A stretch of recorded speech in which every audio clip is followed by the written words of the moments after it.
when I'm watching other content creators cooking barbecue and I'm out there, you know, stealing ideas, one thing that really bothers me when I watch other content creators is hearing this like, this is my way of doing things, I like to do it this way, you can do it your way, but this is how I like to do it here in my house. And like, I find that a little bit trite. You don't need to over-explain that. But here's how I do it in my house. Yeah. These recipes are ideas that I've adapted based on how British briskets come to us in the UK, our climate, the wood that we can source here in the UK, things that we have difficulty like, I can't source pre-ground pepper, so I need to identify these problems, match them with an appropriate solution, and years have taken us to distill down into this point. I want to dive straight into talking about black pepper. Now, if you've ever been to one of my barbecues or if you've been watching this channel for a while, you know that I will stand in the kitchen for hours and grind my black pepper by hand because the stuff we get in the shops is either too fine and it just turns cakey, or it's too chunky and it falls off when we're cooking. I want a certain consistency, and the only way, up until recently, I've been able to do this is by milling it like a moron. Now, I want to show you a new toy that I've picked up that has revolutionised the danger pit. Grinding enough black pepper in my pepper mill to do one brisket would take me an hour and a half. And by me, I mean I'd get one of my friends to do it. But this coffee grinder, which cost me 30 quid off Amazon, has taken that time down to 2-3 minutes. It's a lifesaver.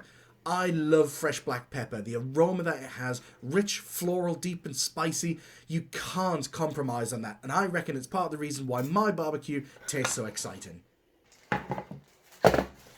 The next miracle of cuisine we're going to talk about today is Maldon sea salt. This is just a natural British flaky sea salt. You can see that these naturally farmed crystals form, you know, crystals.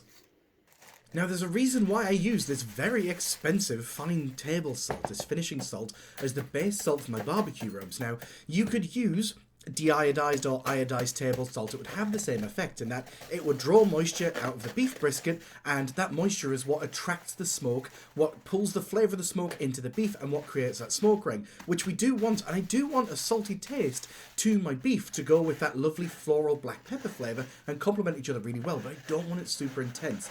And so by taking this finishing salt crystals, grinding them down, not quite into a fine powder, but enough so that it adheres to the salt so that I can press it in, I get a lovely, mild, salty finish on my beef, which is exactly what we're looking for. And that's one of my secrets that makes my brisket taste unique.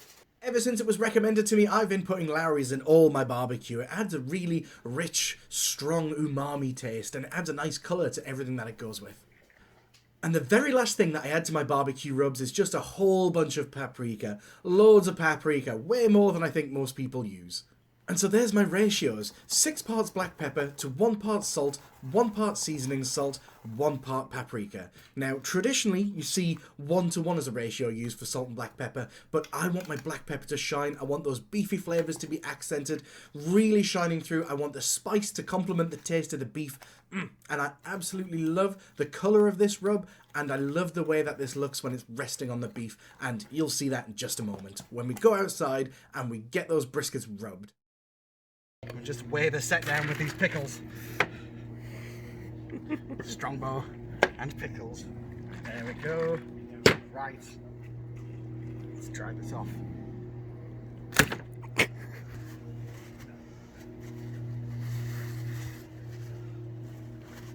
Right, now that this is good and dry, let's get it wet again.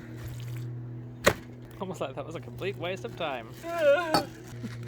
No, but the man on the internet said to do it.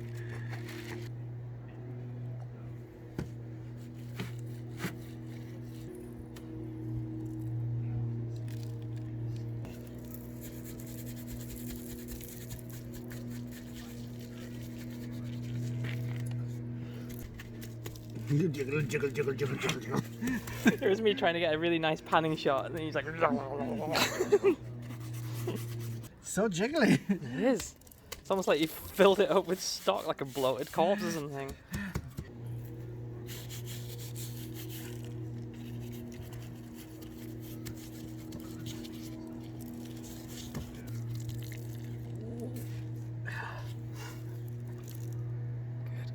Well, this is mustard and pickle vinegar. Pickle vinegar? Yeah. Okay. So there'll be like mustard seeds and like brining salts and stuff in there.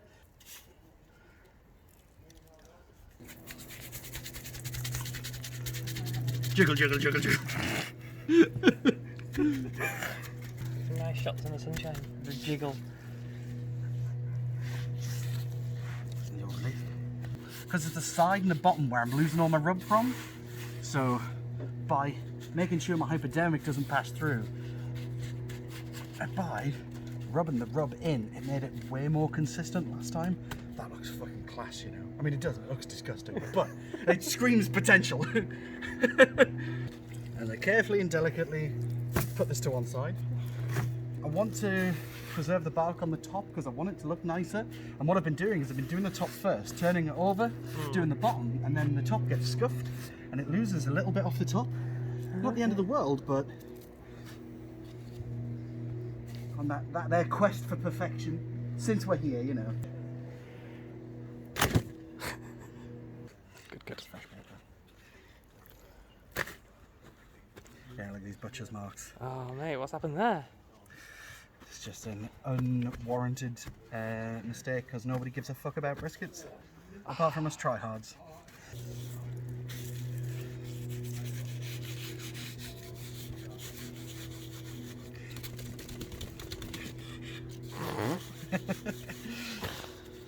It's interesting if you sort of give a side-by-side comparison between this brisket and this brisket, now that this one's had a chance to tack up. All of the bits of bark and juicy bits are now starting to like meld into it rather than being separate like it is here, and that's what we want, that sense of it tacking up.